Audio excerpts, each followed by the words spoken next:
C'est pas le tout d'être entré de l'autre monde. On retrouve le fil des jours, comme on l'a laissé, à traîner par ici, poisseux, précaire. Il vous attend.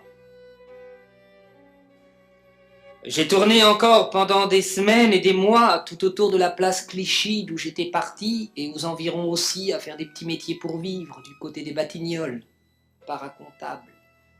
Sous la pluie ou dans la chaleur des autos, juin venu, celle qui vous brûle la gorge et le fond du nez presque comme chez Ford, je les regardais passer et passer encore pour me distraire, les gens filant vers leur théâtre ou le bois le soir. Toujours plus ou moins seul, pendant mes heures libres, je mijotais avec des bouquins et des journaux, et puis avec toutes les choses que j'avais vues. Mes études, une fois reprises, les examens, je les ai franchis, à Uadiat, tout en gagnant ma croûte. J'ai bien défendu la science, je vous le dis. La faculté, c'est une armoire bien fermée, des pots en masse, peu de confiture. Quand j'ai tout de même terminé mes 5 ou 6 années de tribulation académique, je l'avais mon titre, bien ronflant. Je n'avais pas de prétention, moi, ni d'ambition non plus. Rien que seulement l'envie de souffler un peu et de mieux bouffer un peu. Ayant posé la plaque sur la porte, j'attendis. Les gens du quartier sont venus la regarder, ma plaque, soupçonneux. Ils ont même été demandés au commissariat de police si j'étais bien un vrai médecin.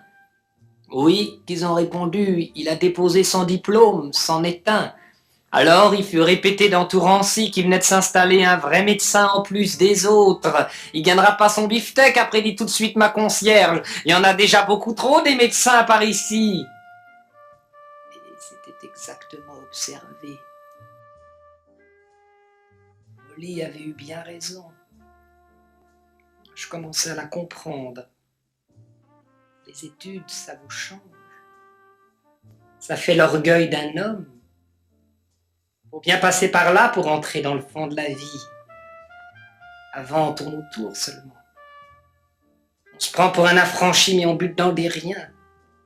On rêve de trop. On glisse sur tous les mots. Ça n'est pas ça. Ce n'est rien que des intentions, des apparences. Il faut autre chose au résolu.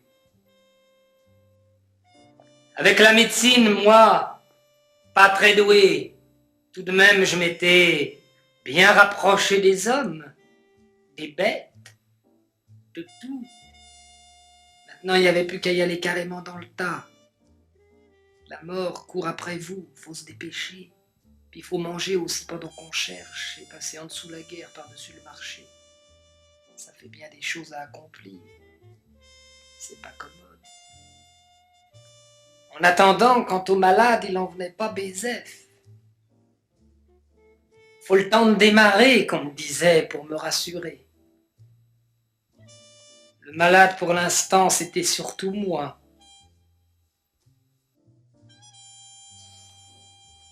J'étais trop complaisant avec tout le monde, et je le savais bien. Personne ne me payait.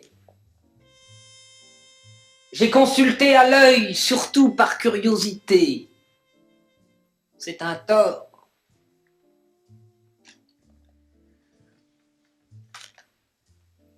Les gens se vengent des services qu'on leur rend. La vraie inspiratrice, c'est la mort, n'est-ce pas? Si vous ne mettez pas votre peau sur la table, vous n'avez rien. Il faut payer. Un dimanche où je n'étais pas de service, nous sortîmes ensemble avec Robinson. Au coin du boulevard Magnanime, on est allé prendre à la terrasse un petit cassis et un diabolo. On ne se parlait pas beaucoup. On n'avait plus grand-chose à se dire. D'abord, à quoi ça sert les mots quand on est fixé? À s'engueuler, puis c'est tout. Les idées aussi finissent par avoir leur dimanche. On est encore plus ahuri que d'habitude. On est là, vide, on en bavrait. On est content, on n'a rien à causer parce qu'au fond, il nous arrive plus rien. On est trop pauvre. On aurait peut-être dégoûté l'existence. Ce serait régulier.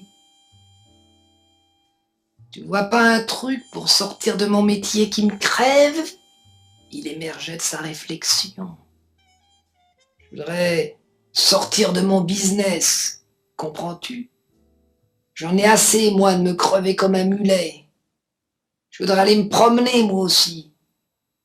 Tu connais pas quelqu'un qui aurait besoin d'un chauffeur par hasard? T'en connais pourtant du monde, toi. C'était des idées du dimanche. Des idées de gentleman qu'il prenait. Je n'osais pas le dissuader et lui insinuer qu'avec une tête d'assassin besogneux comme la sienne, personne ne lui confierait jamais son automobile, qu'il conserverait toujours un trop drôle d'air avec ou sans livret. T'es pas encourageant, somme, qu'il a conclu alors. Je m'en sortirai donc jamais.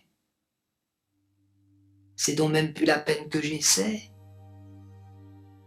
En Amérique, j'allais pas assez vite que tu disais. En Afrique, c'est la chaleur qui me crevait. Ici, je suis pas assez intelligent. Mais tout ça, je me rends compte, c'est du bourre-mou. Si j'avais du pognon, tout le monde me trouverait bien gentil. Ici, là-bas, en Amérique et toi-même. C'est pas vrai ce que je dis là. Ce qui nous manque, c'est une petite maison de rapport avec 6 locataires qui payent bien. C'est effectivement vrai, répondis-je. Il en revenait pas d'être arrivé toute seule à cette conclusion majeure. Alors, il me regarda soudain, comme si j'avais un air inouï dégueulasse. Dis donc, toi, t'as le bon bout? Tu vends tes bobards aux crevards et pour le reste, tu t'en fous. T'arrives et tu pars quand tu veux, t'es pas contrôlé, rien. T'as la liberté, en somme. T'as l'air gentil, mais t'es une belle vache, tout dans le fond. T'es une belle vache. Bien juste, Robinson. Me voici encore seul.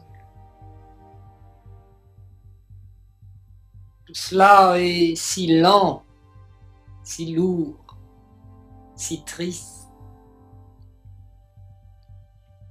Bientôt je serai vieux et ce sera enfin fini. Il est venu tant de monde dans ma chambre. Ils ont dit des choses. Ils ne m'ont pas dit grand-chose.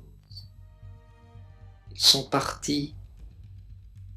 Ils sont devenus vieux, misérables et lents, chacun dans un coin du monde.